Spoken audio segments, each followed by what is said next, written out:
Greetings, YouTubians, and welcome back to Wayne Sharp World, where today it's time to share with you guys a grail knife. Yes, I have went ahead and pulled the trigger on my biggest knife purchase to date. And at first I thought it was tied with one of the biggest purchases I made, but it was actually, it is bigger. I forgot. I was thinking the Conagarius was the most expensive knife I ever bought, but back when I bought that, those were only $650. This was more than that. Why was this more than that? Because this here is a custom. My first ever custom knife purchase, and I gotta admit it's a banger. It's one that I've wanted from the moment I saw it, and I told myself if I was ever given a chance to purchase this model, I would do it. And the opportunity presented itself, and I hopped on it. So, with that being said, let's take a look at what we have in here. Before I open this up, I want to thank you guys for tuning in, though. If you like what you see, do me a huge favor, hit that subscribe button, follow along, and I will continue to bring you the content. Now, let's see what we have in here. And, I'm so excited to share this with you guys.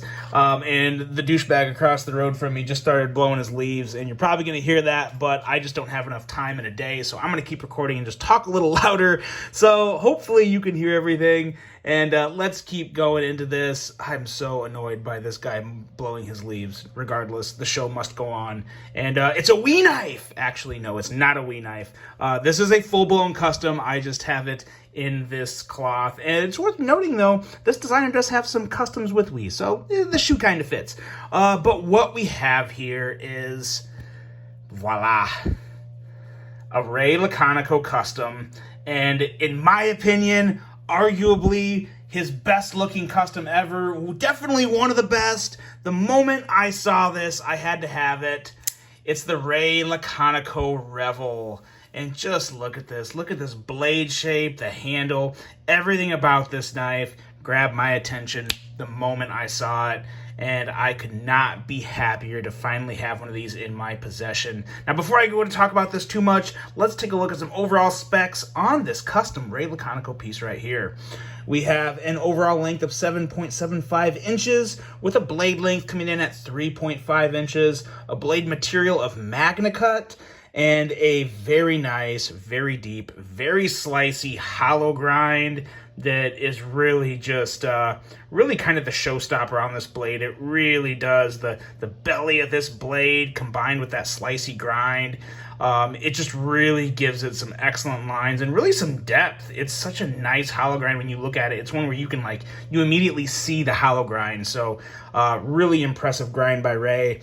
We have a handle length coming in at 4.25 inches with an all-titanium frame lock handle, a user of a right hand only, tip-up carry, a weight coming in at a very reasonable 3.3 ounces, so not too bad at all in the weight department, and a price. This is where we get into the expensive part.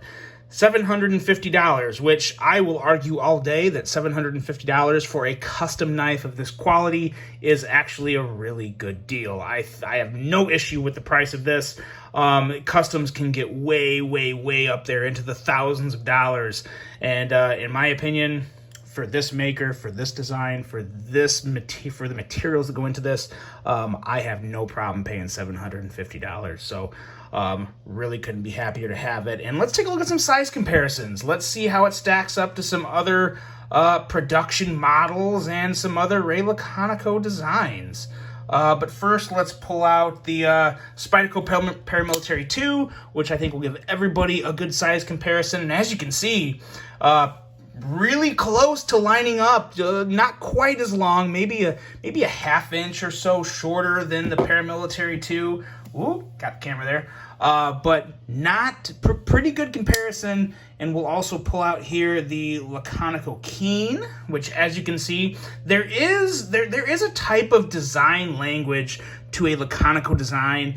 And a lot of the times, I'll kind of tilt this up here, you see it in the blade, but a lot of the times you see it even more so in the handle with a Laconico design, because he can have some different types of blade shapes, but the handle is where I think I see a little more of the consistent design language from Ray. They're simple handles that feel great in hand. We'll get the Keen out of the way here, and we got two more Laconicos. We have of course, you knew this was coming, the Gemini, as well as another one of my favorites. This is the Oui Esprit, the last Laconico design we will be featuring in today's episode. So there you go. Obviously very different shapes, and some are not quite, in terms of size, they're not exactly the same. But just the design language, I really like how the lines on the Revel, they're kind of kicked up a notch, right? I mean, you have a much more aggressive belly, a gnarly grind, an excellent swedge that also kind of has that harpoon going on up there, but still a rather simple handle. And again, that is really what kind of pulls me to Rayla's designs. They are simple, but they're also very clean and very attractive. And I think this model here, this Revel, is the perfect combination of the clean Laconico design language with about as much attitude and sass as you can pack into a blade. I am in love with this blade.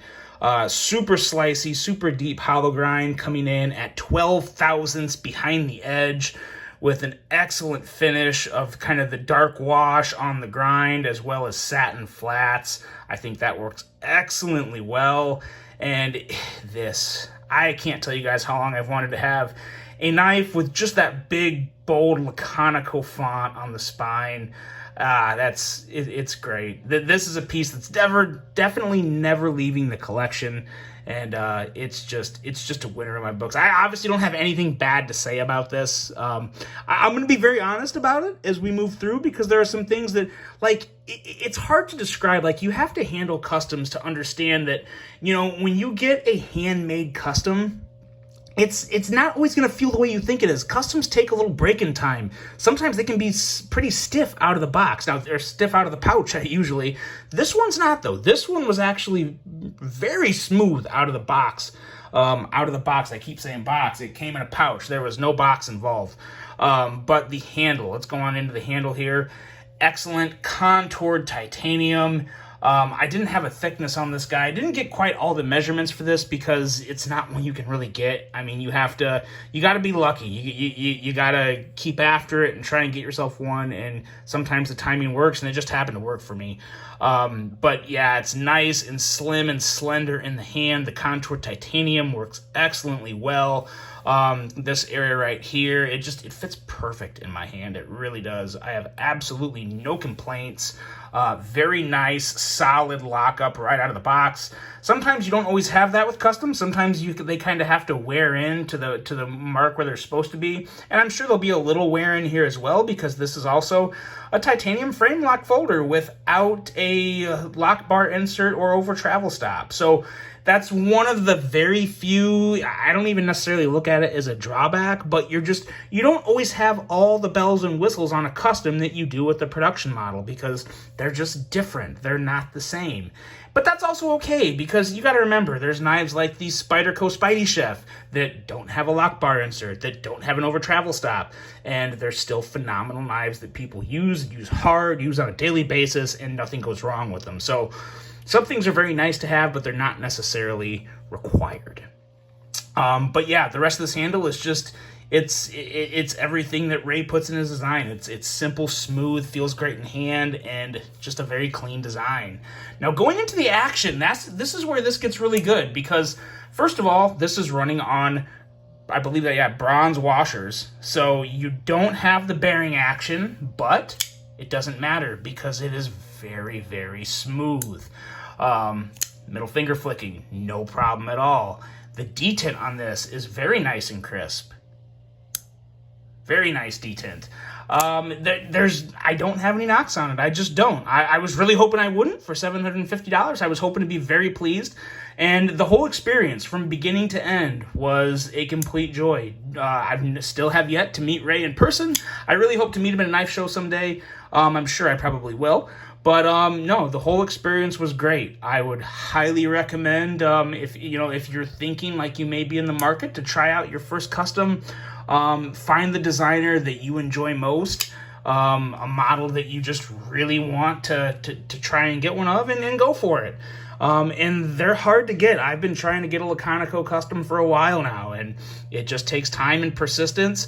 But overall, I'm very happy with the experience. It's a fantastic knife, and it's even going to get a little smoother. As you guys know, customs, even when they are smooth out direct from the maker, they still have a little break-in period where they get that little extra bit of buttery smoothness that is just going to be very enjoyable. So really looking forward to carrying this guy, because this is not going to be a safe queen. I will 100% be carrying this and 100% be using it.